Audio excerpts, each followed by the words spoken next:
Good Tuesday evening to you all out there, and welcome into another episode of the Barking Brown Show. I'm Jacob, Mr. Casey Kinnaman, and Nick Carnes down below. Casey's lying; he was late. We are brought to you as always by our friends over at SeatGeek. If you're getting ready to go watch the Browns, go watch the undefeated Cavs, get ready for some Guardians action, and I don't know if tickets are on sale for the 25. I don't know. Maybe you want to see Shane Gillis when he comes to Cleveland or something. I don't know. You go over to SeatGeek, use our promo code Barking Browns, all one word, all capitals, get $20 off that purchase. Free money. If you're checking us out on YouTube, please make sure you hit that subscribe button, that thumbs up, and that little ding-a-ling bell. Gentlemen, how are we?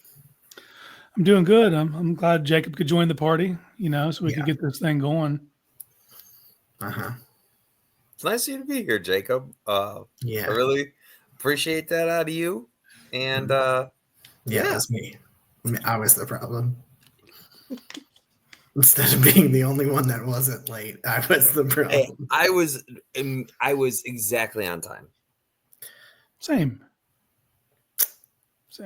But if you're on time, you're late. That's fair. I still got Browns. By the way. I see. We got Chris in the comments saying he wants NFL content, no Cavs content. I respect that. Although the Cavs are awesome, and you will get it. I walked around wearing Browns gear all day today, like I do most days. And if for better or for worse. It's funny. I'm on the road, and I walked into Walmart yesterday to get some food for the week, and it was really funny because where I'm from is where Joe Burrow's from, so it's just a lot of Bengals stuff going on around there. And so I walked into that Walmart and immediately saw Brown's Bud Light cans. So that was really nice. that was really nice. You know what? I didn't notice my blinds until you said that. The good news is I'm moving in 2 weeks, so we won't be doing blinds anymore. It's going to be exciting. Guys, on Saturday, we released an episode, and we originally intended to go over Andrew Berry, Kevin Stefanski, changes we would make, changes we wouldn't make. It turned into a big Andrew Berry conversation and more. So today, we're splitting it up. We're going to talk about Kevin Stefanski and his coaching staff here in just a second. Kind of talk about, at this point, going through the bye, do we think he should be fired, or do we think it's someone else on the staff? Blah, blah, all those sort of things. We'll get into that. But I wanted to start with the dumbass of the week. And just, are you guys, did you guys familiarize yourself with Jed Wills' comments from yesterday? Well, as you know, I am blocked by Mary Kay, so I didn't get it straight from the source. But it trickled its way. It made its way to me that my guy made a business decision. So you just don't say that, like you just especially when you're kind of this guy that. So for people that don't know, I don't know if the question was asked of. I assume the question was asked of him, and that's what I don't think he completely volunteered all the information right away. But they were talking to Jed on Monday. And he essentially said it was his decision to not play against the Ravens, that he felt like he could only go out there and play at 70%, and he doesn't think you should do that. He wasn't healthy, and he did use the words, "I made a business decision," which we all know is protecting your brand to get paid. And people make business decisions all the time. What you don't do is to go out in front of the media and literally say that, and then had the audacity to say that he was shocked when he was benched the next week for DeJuan Jones. I, for one, now knowing that information and thinking about YouTube has dropped on us again. YouTube has dropped on us just like it dropped on All Eyes in Cleveland. I think it's me then, right? On the common denominator. I don't know. It says we're having trouble. Interesting. So that's fun. Let's not let it sideline the show. Let's just forge on and let our Twitter peoples get all this work. Okay. I'll put it up. Stream is still on. And Twitch. Put that out there. All right, well, let me give some thoughts. We've seen Jed kind of be slow to return other times. So this is kind of an indication of why they were banking on him to be back and he was just never ready, you know? If he doesn't use those words, if he just says I was only at 70, you know, and just doesn't further on to say he made a business decision, then I don't think he's facing such a big blowback. But the Browns in years past, even when he was slow to return from injuries, they didn't have anybody to replace him with. They do now, you know. So, and I think we all saw the writing on the wall well before this. That, you know, that he wasn't going to be here. He was not going to be in the future plans. He had not played himself, and they gave him all the rope they could to, you know, prove that he could be that dude, and he's just never done it. So, and I get it. He was not trying to put bad tape out there, but like, let's be real. There's enough bad tape already. I don't think guys looking at a big payday. Now, someone will take a stab. I mean, you're talking about someone who in the 2020 draft was viewed as a top 2 or 3 at his position. So there'll be people willing to take a stab and bring him in, but he's not getting that payday. So I don't think he really saved himself any money. And by saying what he said publicly, he cost himself money. So he confirmed what a lot of people thought about him in a negative connotation, saying it that way. Because you're right, Casey. Someone will go out and take a chance on him, because go watch his pass protection tape as a rookie. That was teach tape. It was fantastic, phenomenal tape. And so somebody will take a chance on that. Maybe. Yeah, they will. But when we say a chance, we're talking a couple million. Like that. I'm talking like a 1-year deal. A very prove it style deal. But, you know, there was always some complaints about his effort and his energy. And I thought for a long time that it was kind of overblown. It wasn't this year, because I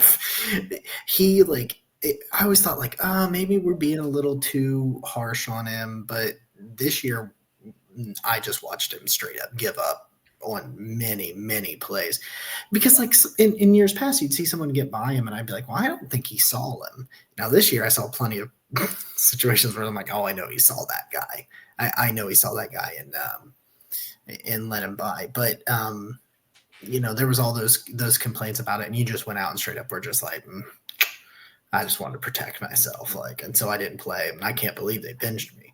It's like, you can't just really, you think all of the tape, and then you just being like, I'm going to protect myself. I'm not going to go out there, and I'm just going to worry about the business side of things. And then they were like, well, maybe, you know, they put a guy out there like, we're going to take a wild stab, because we know we're not going to retain Jed. We know that's not going to happen. So let's go take a wild stab and say, let's throw DeWanda out there. Wasn't a complete disaster. Yeah, we're not putting you back out there. And you're surprised. I think Jed has a problem to begin with, because he's always been a guy that's played like 2.5 seconds of every 4-second play. And this is just more confirmation of like what everybody's seen on the field throughout his time here in Cleveland. And I think he's already been one of those players, because of a very seemingly poor attitude and certainly lack of desire to really go the extra mile, that people are lukewarm would be kind to say what general feeling is regarding Jed Wills. So people hear that same dude say business decision, and it's just like attack mode. Like I feel like that universally united Browns Twitter in their collective opinion on the guy, and that sucks, right? Because that's Andrew Berry's highest pick, that's 10th overall pick, and like to see how it's played out, and to know that there's not going to be a future here in Cleveland. I mean, sucks from a you use the top 10 pick on this guy perspective, but it's definitely for the best moving forward. But I just think we've seen such a dramatic turn from the team last year that just fought through so much adversity, and so many guys were injured, and everybody just stepped up. And I just feel like it's a real slap in the face to a lot of the other guys in that locker room, because that they're going out there. Wyatt Teller's battled through injury. Nick Chubb is battled as hard as anybody to come back and to get healthy. I mean, even say whatever you want, but Deshaun, had this injury that doesn't really happen in football, and people weren't sure what his timeline was going to be, and he was still out there, right? And even with his guaranteed money, he was still out there and still put his body on line. But you could come up with numerous examples. Like Denzel Ward is piling up concussions like it's nobody's business. And I'm not saying he should be out there, but he is out there, fighting for his team. And it's like all these guys are playing through injuries. Nobody's 100% right now. I think that's like the standard rhetoric, is nobody is 100% by the time you get more than midway through the NFL season, and they're still going out there for their teammates. There's supposed to be that idea of unity, togetherness, to fighting for each other. And it's like Jed is just basically confirming the complete opposite of that. So I'm sure some of his teammates aren't happy hearing those comments. And obviously the organization wasn't happy hearing those comments because now DeJuan Jones is starter. And you know what, maybe Jed's words are the tipping point that like help us bring the future left tackle begin that era of DeJuan Jones. And that seems to be certainly more hopeful than the situation. What has already happened. I mean, they're at least trying it out to see if it'll work. Right. It was like the final push that they needed to just be like, all right, we're moving on here. And so that sucks hearing it from Jed. I'm glad we're moving into the next era, because it's just hearing that from him is just confirmation of a lot of the bad that we've seen this year. I feel like he did us a favor. I feel like by saying that it's a no-brainer. You pass the torch now. You see what DeJuan has over the back half of this season, and if he can prove to be to the level, that's a huge thing to take off your grocery list. When you're looking at a draft, if you're not needing a left tackle. Now, I'm not saying you don't draft one, but you probably don't use that first pick on one, unless one happens to be sitting there that you can't deny. But you don't have to reach if you got a guy who's at least starting caliber. So we'll see what DeJuan can do with it over the back half of the season. We know he has the movement skills. It's just the biomechanics of just switching sides like that, comfortability, getting used to it, getting his spacing, making sure his kick steps to proper depth, his hand placement, everything you need to be, because he has the physical intangibles. He has the movement skills and the size he's just a problem to get around. He needs to work on some run blocking stuff, but that's not as important for left tackle as it is a right tackle.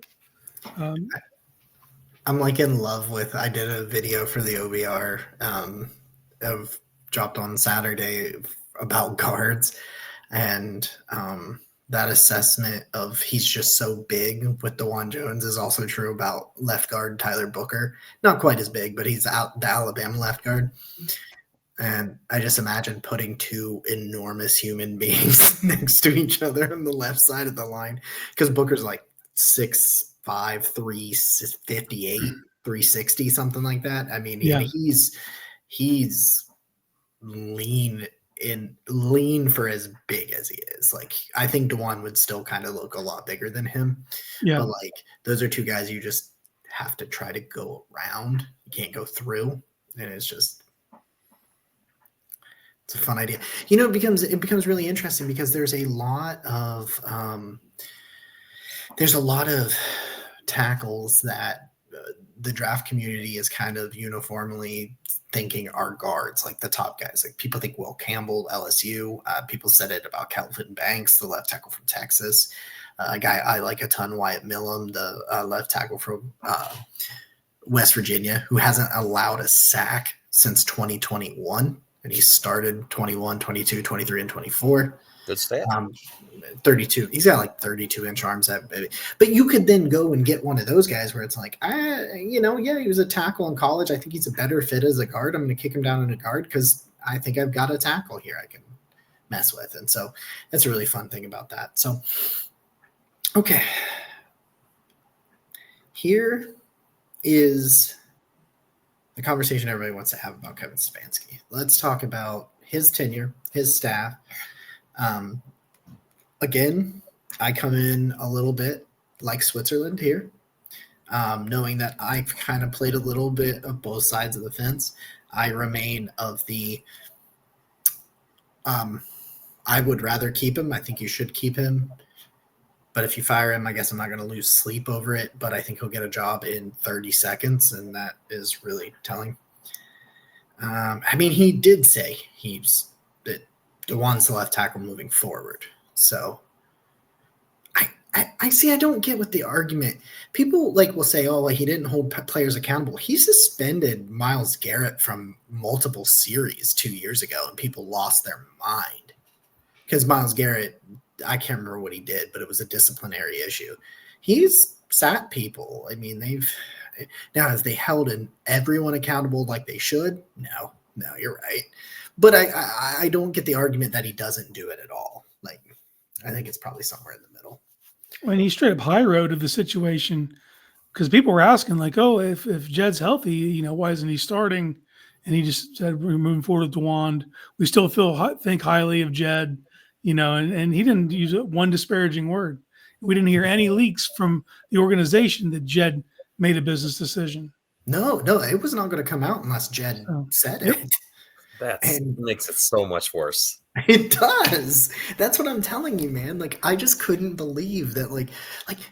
Dude, people make business decisions every week in the NFL. Every game we see it plays. I'm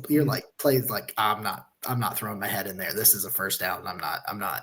Whatever. I'm not going to get hurt. You just don't come out there and you're like, yeah, I made a business decision. I can't believe they benched me. You can't. I will say the way they handle injuries, though, the final say should never be up to the player. That is correct. Yes. Ever. That is 100% correct. Yeah. I mean, it changed the course of the franchise. I don't know.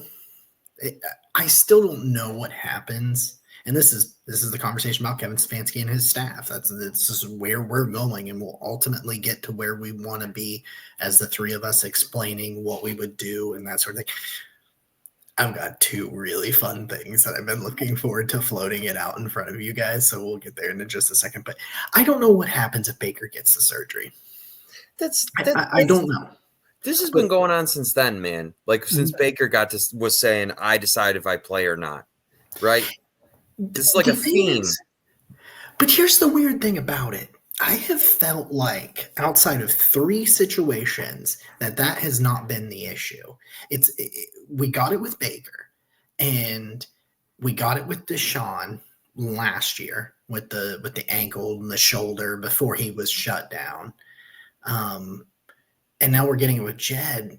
They've always seemed, at least on the public eye, very cautious with non-quarterback injuries. They don't want to put people out there unless they're a quarterback, because all the rules for every other position are different with quarterback. I'm not saying I agree with it, because I don't. Baker should have got the surgery. Deshaun should not have played.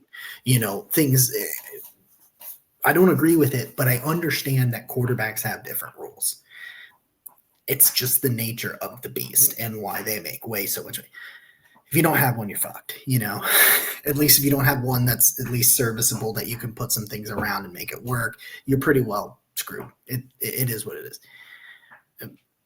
But then Jed saying that then makes you say, okay, how often is this happening? Because we get so mad about the training staff, right? We had this conversation on Saturday. We get mad about the training staff and all these injuries and how did the Browns, and they do all this stuff.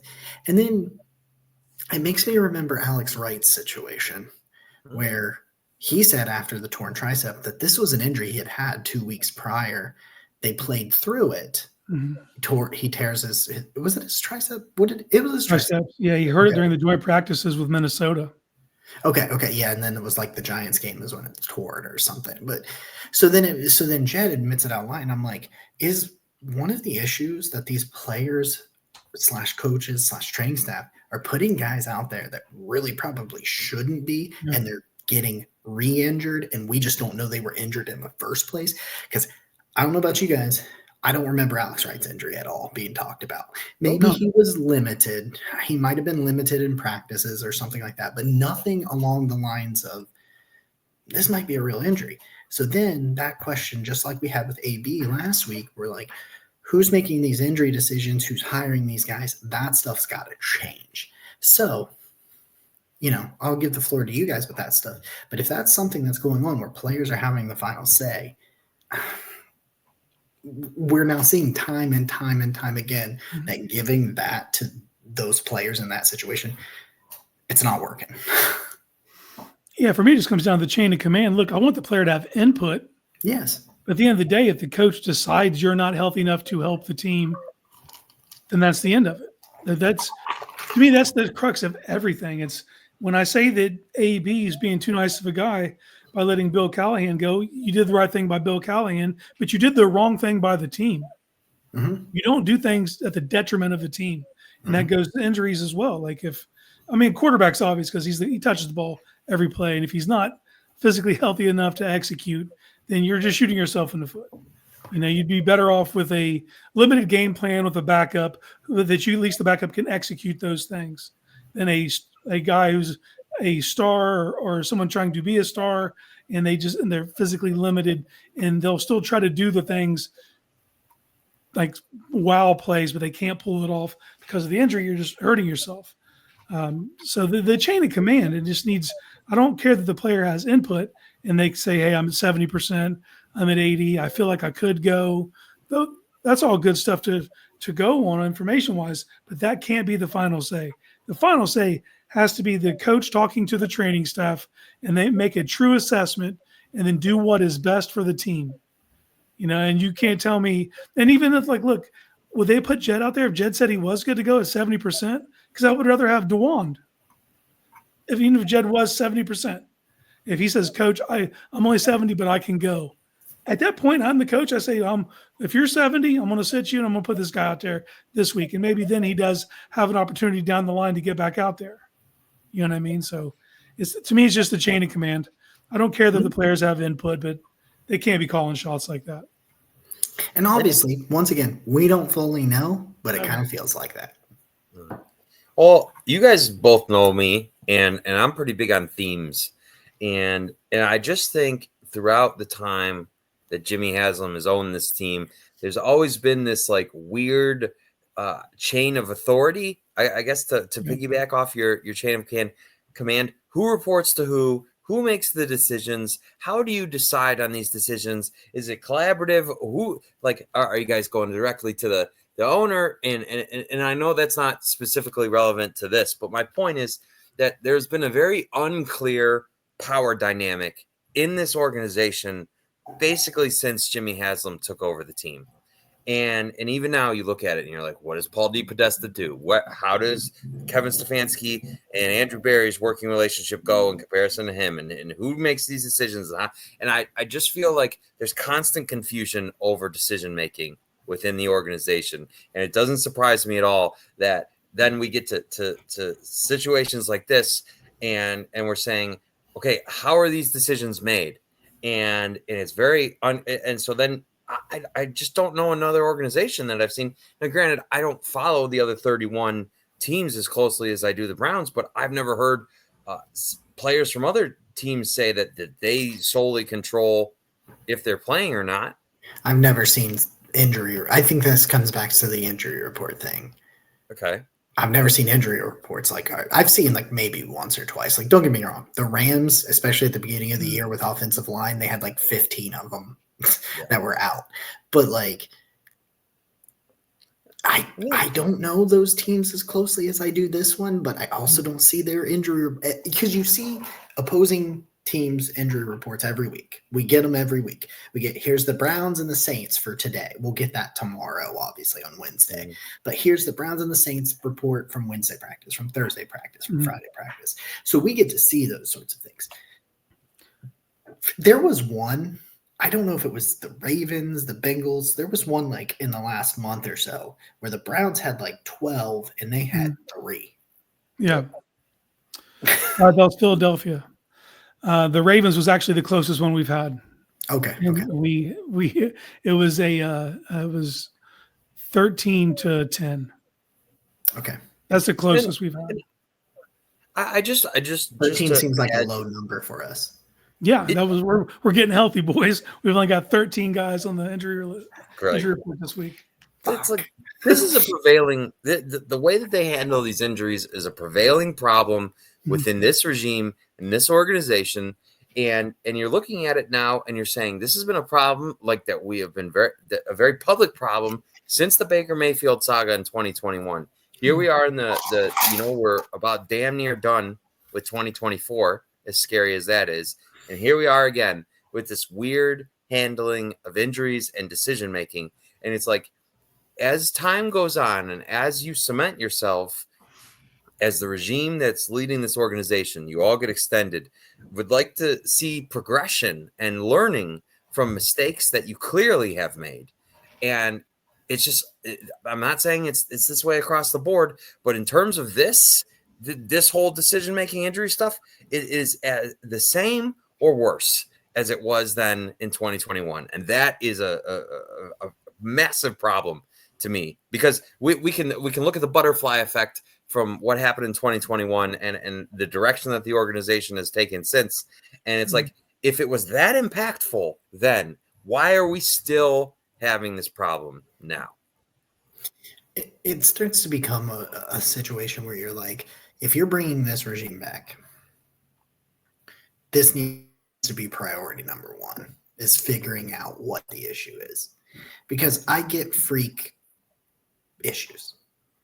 You know what I mean? Like we talked about Jacob Phillips tearing his bicep on one of the just absolute flukiest things you'll ever see, because somebody he grabbed someone's hand as they were running by, ripped it apart.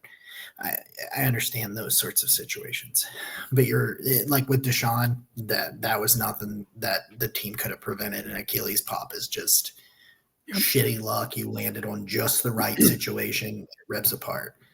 But I think if it's a strength and conditioning coach, a training staff, a philosophy, that should be, if Kevin Stefanski is brought back, that should be his number one priority outside of helping fix roster holes or whatever. But the number one priority should be, I need to look inward onto me and my staff and figure out why I can't keep my players on the field. And if that's something that he needs to then go to Haslam or Barry or whatever and be like, this change needs to be, because we saw the Browns invest a literal shitload of money into the facility and get a new, you call that like a recovery facility of some sorts with like yoga and all the good restorative practices. Prehab. Yeah. And trying to help. So we know that they're willing to listen to players and try to do some things, but what they have done has not been enough. So if Stefanski's here, and I think he will be, that should be number one. Get your staff together, because I think there needs to be changes. I'll talk about that in a second. But then really focus on being like, okay, I've got my players, I've got my roster, I need to keep these guys out there. I don't think anyone could argue that. Anyone who said and watched this team for the last 5 years, you feel snake bitten from the injuries every time. And there's things you can't avoid. You touched on Achilles popping or someone tearing a pec. There's still going to be things that they're out of your control, but soft tissue injuries and how you ramp people up, how like the injury timetables, you have to figure that out. You definitely have to have your staff like in tune to each individual injury and how long it's going to take a player to recover and plan accordingly. You know, we saw that get fumbled this year with the offensive tackle position. Yep. They did not have their finger on that pulse whatsoever. And then it bled into the regular season. And then you're making panic moves and you're putting Hudson out there at left tackle. Like that can't be the plan. And that wasn't the plan.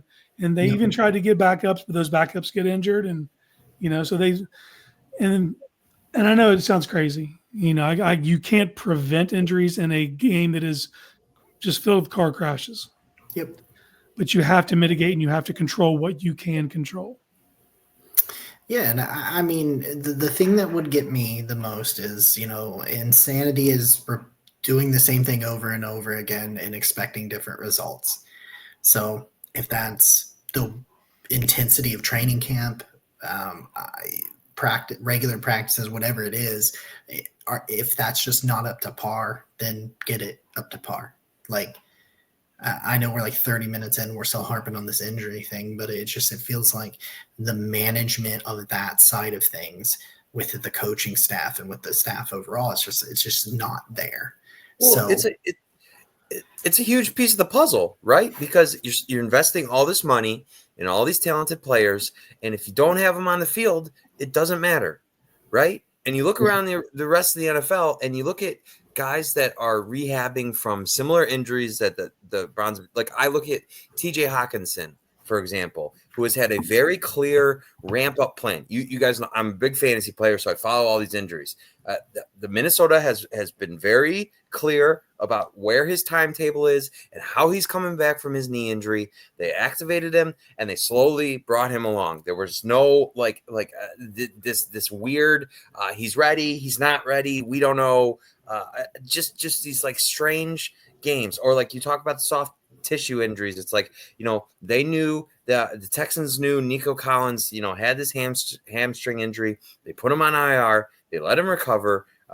And now he's on the progression. Like he gets his limited practices in, They decide he's not ready. But there's a clear timeline and progression. The Chiefs are bringing back Isaiah Pacheco right now. Same thing. It's like there's a clear progression and timeline that they're putting out publicly that looks cohesive.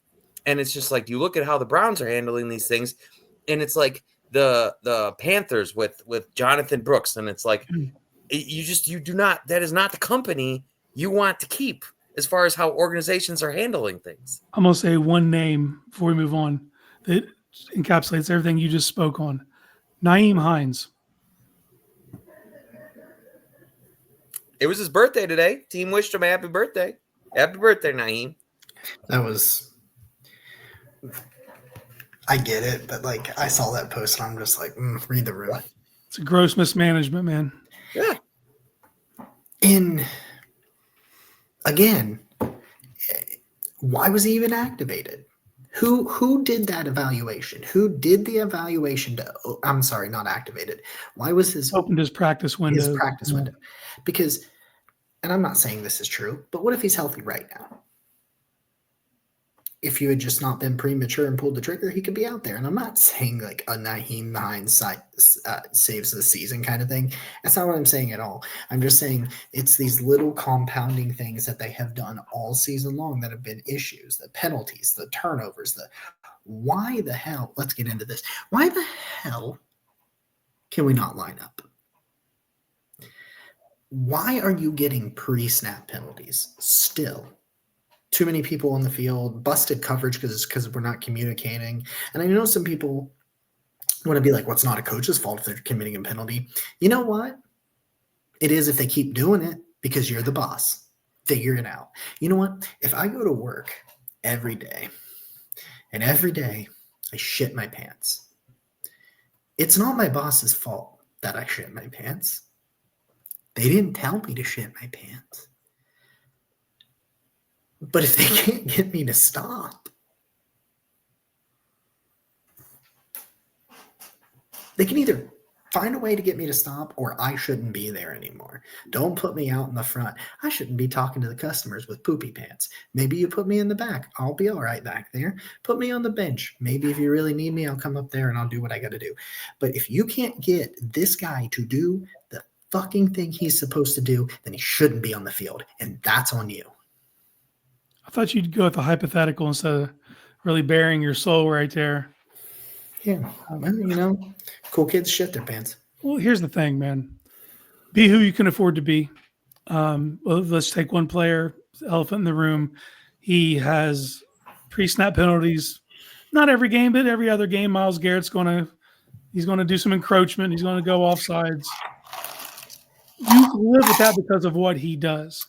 But when you have players who don't produce, who are underperforming as is, and they do that, and they have pre-snap penalties that are egregious and just repetitive, at that point, you either you're coaching it or you're allowing it to happen. Correct. That's the only two ways to go about it for a coach.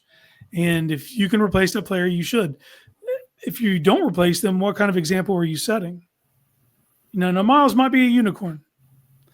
And a lot of those, and let's be real, sometimes when Miles gets called for that, he's actually right on the snap. He just moved faster than everyone, and it scared the ref.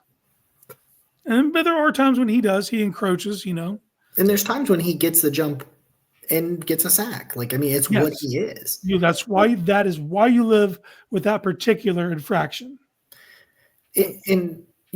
But like you're doing some of these penalties that are just wiping out gains. Like what was it? Didn't they get a first down on the one that Jerry? No, I don't agree with the Jerry Jeudy was moving forward. I don't think that was a penalty. That was a good game though. But those always seem to happen on a play in which they get 15 yards and it's like, okay, then it's gone. So it's like, I would have to go back and look, but I feel like penalties continue to be a problem for Kevin Stefanski's team. And I don't know where the rank is. I know this year it's a lot different, but I felt like there's been a lot of games where it's been an issue to me. And you talk about discipline and you talk about like getting guys to do what they need to do. And I feel like part of that is the atmosphere that you're creating in your building and the culture. And you know what? Last year, it was clearly so good. And I don't know how we're here. And I'm not saying everybody feels like this, but I feel like we need to bring this up. Zadarius Smith has not taken a snap for the Lions, and he might as well be throwing a public parade for getting out of Cleveland and not having to be in that building anymore. And I'm not saying that he is an example of everybody, but I think we need to take notice at how players are reacting currently to not being there anymore. And so they asked him, I don't know if you guys had seen this. They asked him about his tweet that he posted, or it was on, I don't know where it's on, but he like posted the SMH and the emoji. And so they asked him about that. And he replied and said it was because the trade to get me out of there was taking so long. Like, how do we go from a guy signing a 2-year extension off of a season that was pretty good previously to you want to be out of there so bad that you are all but publicly bashing the organization? Like, you read between the lines and Zadarius is telling you, yeah, I hated it there.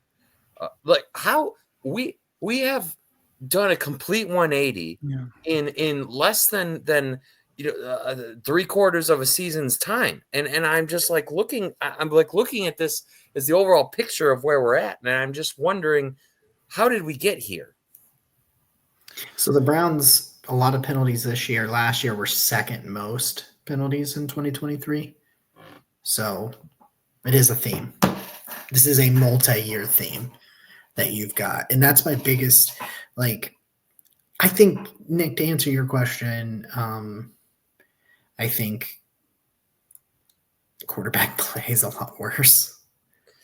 And as a result, they just aren't winning the close games. They just have not been able to step up in big moments like they were last year. And once you start losing, it just doesn't matter. It doesn't matter what the culture was or what you did just a year ago. It's but my thing is, I think Stefanski's, I think his offense works, man. Even in that game against the Chargers, I think there were opportunities they just couldn't hit on them. If they have a quarterback and if their offensive line can stay healthy, I think his offense, his structure, what he puts out there schematically, I think it's very effective. But I think a lot of the management side of things, the player management when it comes to injuries and benching players and putting players out there, and then the penalties, I think you've got to figure something out. Do you go get, hey, I'll ask you, this is an interesting thing. So we talk about his coaching staff. So let me start this and we'll go around because we've been talking for a really long time and we really have not hit the cusp of what we want to hit here. But I say we're evaluating his staff and him. So this is what I would do. I would keep Kevin Stefanski. I would make some changes to his coaching staff. Do you remember when Freddie got the job? One thing that we really praised, the problem was he was too big of a bumbling idiot. And I love Freddie the person. He was not cut out. And I bet you if you asked him, he would tell you he was not cut out to be a head coach in the NFL. But they surrounded him with former head coaches. You brought in head coaches. They had former head coaches all across that board in other spots. If I'm Kevin Stefanski, I'm going to look for some former head coaches that were known as disciplinarians in some way or shape or form. Because my management of getting these guys to do what they're supposed to do the right way without committing a bunch of dumbass penalties, it's not worked. Let me find somebody that can come in here that it has, which is kind of funny because you would think Vrabel would be that guy, but that's not working. Obviously, because it's not coming over. I would fire Ken Dorsey. I don't like that experiment. I would go back to finding somebody that could. Can I give you 2 names? Yeah. If Ryan Day gets fired at Ohio State, I'm not hiring Ryan Day. Don't worry. Would you hire Chip Kelly as the offensive coordinator? Because I would so fast. That dude can scheme up a damn run game. And if you could get back to the basis of what Kevin does, and you did that with Chip, or if he gets fired in Indy, I would give Shane Steichen all the money. I would go Steichen over Chip. I would too. I would go Steichen over Chip. And Chip can scheme up a run game. His demeanor did not play well in the pros. No, but that was also as a head coach. Yeah, I know. But if you're the offensive coordinator, you're going to be running offensive meetings. And I'm just, when he did have all the power, though, in Philly, the things he had those guys doing and the players he ran off is astounding. But can you learn from your mistakes, Yeah.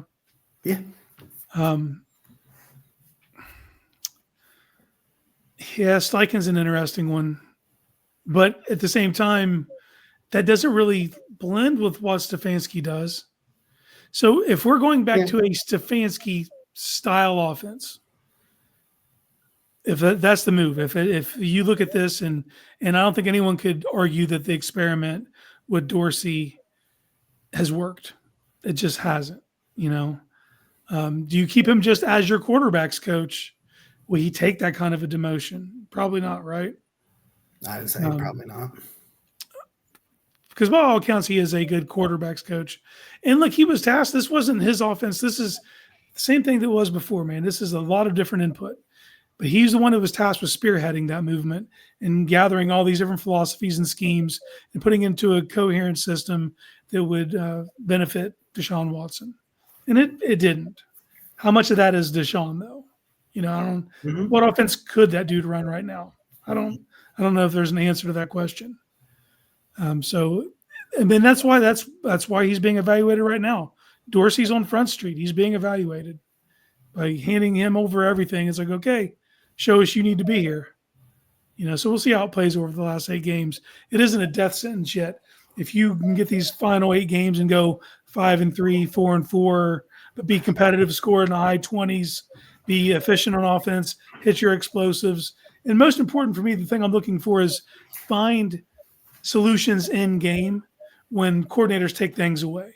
Do you have a pivot inside of the scheme to get to the same place you want to get to with going a different route? Because we haven't seen that against the Chargers. They really just took away your in-breaking routes, and it was like no pivot for that. You was just like, okay, we're stuck. I need to see movement inside of the scheme. I'm going to rely on the same thing I said last year when we were looking for coordinators. We're going to face him this week in New Orleans. Clint Kubiak. That is a guy you've got to bring in. They fired their head coach. He'll probably be let go. Whoever comes in is going to want to bring their own guy. If they move off Clint Kubiak, he speaks everything Stefanski does, speaks the system, but he's been exposed to Shanahan's version of it in the passing game, and that's what I want to get to. So I think you move off of Dorsey. It just depends on, if you're going to lean on a Stefanski system, bring someone in that can do those things and expound upon Stefanski's system. if you want to go a different route and do a Steichen offense, and you want to, DTR could probably do those things. Then you draft accordingly, depending on who you bring in. Jalen Milroe. Look, I'm not mad. I think he probably stays another year, but that is exactly the type of athlete that would excel in Shane Steichen's system. It's interesting. It's interesting, Casey, that you bring up that because I didn't really think about this until you said it. But you're right. The Chargers just took the in-breaking routes away, and the Browns just tried to do the exact same thing on offense for the entire second half, and Jameis panicked. I was with Jacob, and I was like, "Oh, hey, it's still." I think it was 20. Was it 23? Was that the score? Yeah. And it was just like possession after possession after possession. It's 23, 23, 23, and they just kept trying to do the exact same thing, and it's like this is not working. And one of the knocks on Dorsey coming in here was a failure to adjust based on game conditions, and that certainly feels like what we saw on Sunday. So although the playoffs are dead, at least they have a minuscule. They'd have to run the table, which although the playoffs are dead, there's still a lot to evaluate here because you still have to go out there for 8 more weeks. So I just think everybody needs to be on evaluation mode. And based on what we've seen from Dorsey so far, I have never seen they made all those changes to the offensive staff, and the offense has never looked worse or more lost. Jacob, you're talking about still not being able to line up. I don't think that was a problem in the Stefanski offense previously. They just have not. I don't know if it's the preparation or a failure of installation or what, but I know that before Ken Dorsey got here, the offense looked a lot more in sync than anything that they've put on the field this year. So I am full out on Ken Dorsey as it stands. But we're going to learn a lot over the next 8 weeks. We're going to learn about, especially, the thing I'm most curious about, because if we're talking about the future of Kevin Stefanski, is what is effort like for the final 8 weeks in a lost season? Because I think once DJ Moore was talking about Eberflus and very publicly saying that the coach has lost the team and now they fired the offensive coordinator. It's like if you want any reasonable shot of bringing Kevin Stefanski back, in my opinion, you cannot lose the locker room. You cannot lose the effort, because once it gets to that point, I don't think it comes back. It's definitely like how does this thing end? Because my thing is, Casey, we talked about this a lot, and Nick, you were with us and you echoed the sentiments, but I thought that after last year that Kevin Stefanski and Andrew Berry had earned the ability to outlive Deshaun Watson in Cleveland, that if things went wrong with Watson, that they would be able to get one more crack up at it. That they would. I'm just enjoying college football, just so we're clear. I just finished up a cut up for Cam Ward. Cam Ward would piss Kevin Stefanski off so much. I even ended up having to write that it pains me as the champion of the Cam Ward QB1 campaign. But I'm just enjoying college football. NC. That's what that's all I'm saying. But we said that that they would get a chance to try it without him, so to speak, that they would be able to go. And I don't think this season necessarily counts because they were in such a hole. However, I'm not saying Tony Grossi came on ESPN Cleveland today and said that there is a win total that they must have to hit. He said there's odd vibes coming from Cleveland, from Berea, that he believes there's probably a win total or something. He didn't really give any more information, but he essentially was saying hey, I don't know if these guys are safe or not. And I don't know if he's making that up, what it is, anything of that, or anything like that. I don't know. It better be tense. You're 2-7. Yeah. There better be tense in Berea. Yeah. There better be weird vibes. I mean, you guys are 2-7. I expect weird vibes. Yeah. It Right. isn't hunky dory. It isn't business as usual. Like, I don't know if there's a specific win total, but like you guys said, I need effort. You know, Oregon. Sorry. Yeah, I'll I just tell you wanted to what. you guys that sorry. Oregon, Ohio State, Texas, Penn State is your top 4 in the college football playoff ranking. You see it on Kevin Stefanski's face, but like publicly, they don't really act like they're a 2-7 massively disappointing team. Do you guys get that impression? Well, here's the thing. Here's the thing. I've always thought this was good about Kevin Stefanski. He's always going to be even kill. It does not matter if they're 0-17. It does not matter if they're 17-0. He's going to be even killed. And I've always liked that about him because I don't feel like he makes panic moves, at least not very often. Like, he's not trying to throw the baby out with the bathwater because one thing's bad. He doesn't want to just scrap it all and freak out most of the time. The Deshaun thing has been really weird. But here's the thing. I thought that they earned this shot after last year. I'm not saying that they have to win a certain amount of games down the stretch, but they need to look a certain way. I think they need to look a certain way. They need to look like a competent NFL team. Because you can go out there and you can say, hey, we don't have a quarterback. Yeah. You know, because no matter what you think of Jameis Winston, he's your backup quarterback. You're playing around half of your season with a backup quarterback.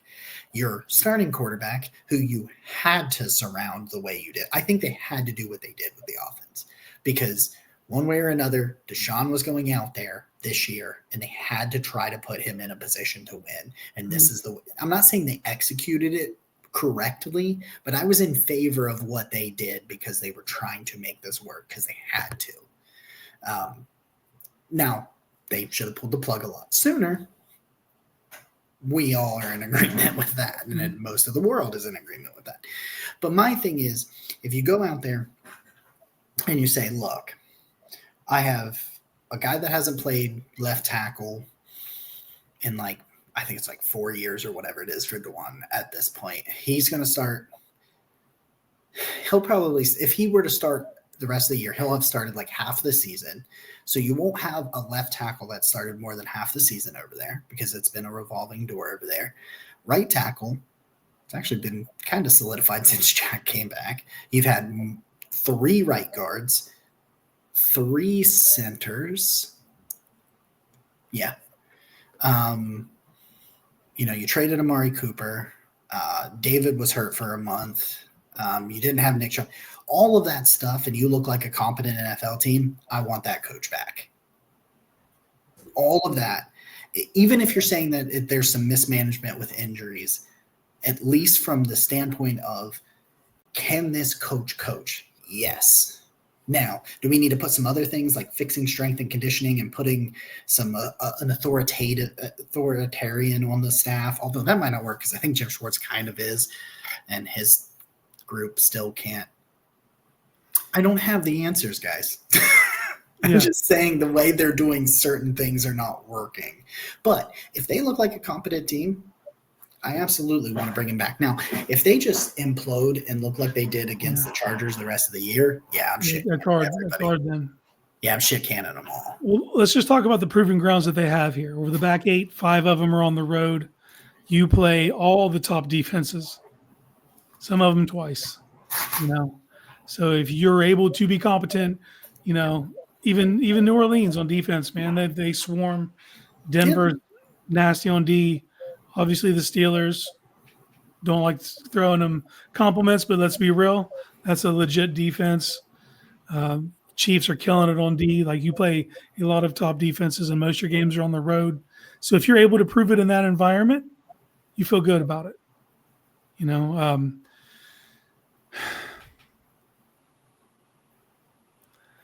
But if it looks like it does against the Chargers, if you start to go down that road and it looks like you're just kind of playing out the string here, and then you almost make it impossible to bring that staff back. And when we talked about it, given what they were able to see, that's the thing that hurts me the most.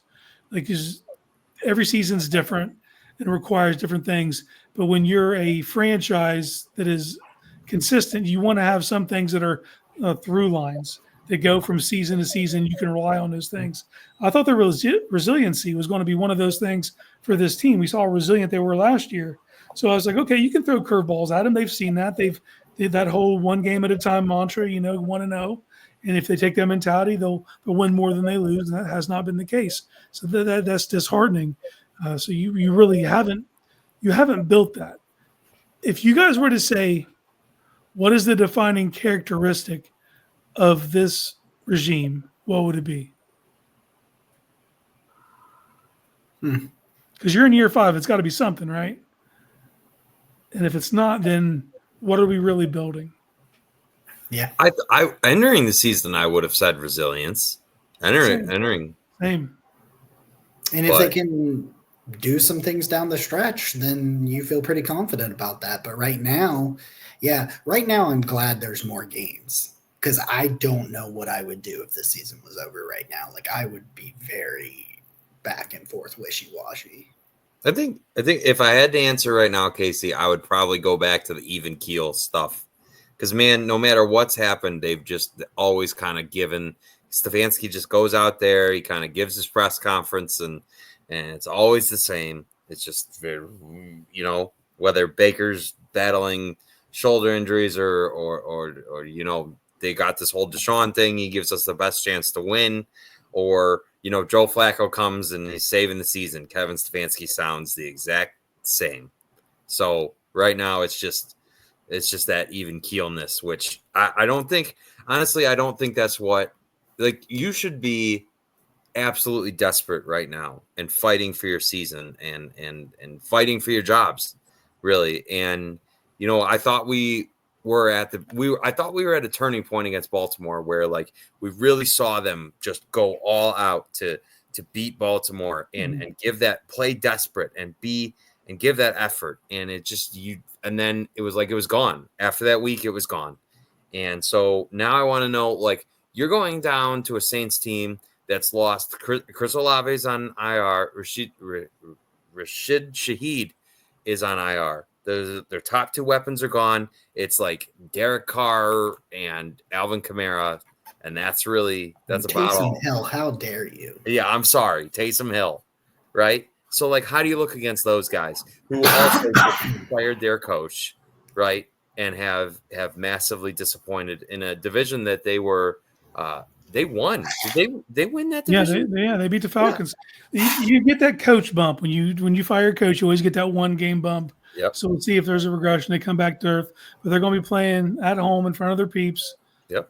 This will be a kind of a homecoming for Jameis. Mm-hmm. To understand that they will receive him well. But it should be. I mean, you'll be there, so it'll be an awesome environment just because you're there. I will be there. I am excited to go. I want to see. I want to see how this team looks, man, because we're going to learn a lot. Because you mentioned, Casey, all the really strong opponents you have left on this schedule. The Saints are not one of them. So how do you look against them? That's really the starting. You're coming out of the bye. You're entering the back half of your schedule. You're setting the tone for how the rest of the season is going to go. So how are you going to come out? How are you going to look? What's your effort going to be like? Is your preparation there? Did you take this seriously on the bye? Or are you going to come out and just keep having these stupid penalties and shooting yourself in the foot against a team that objectively you have more talent than?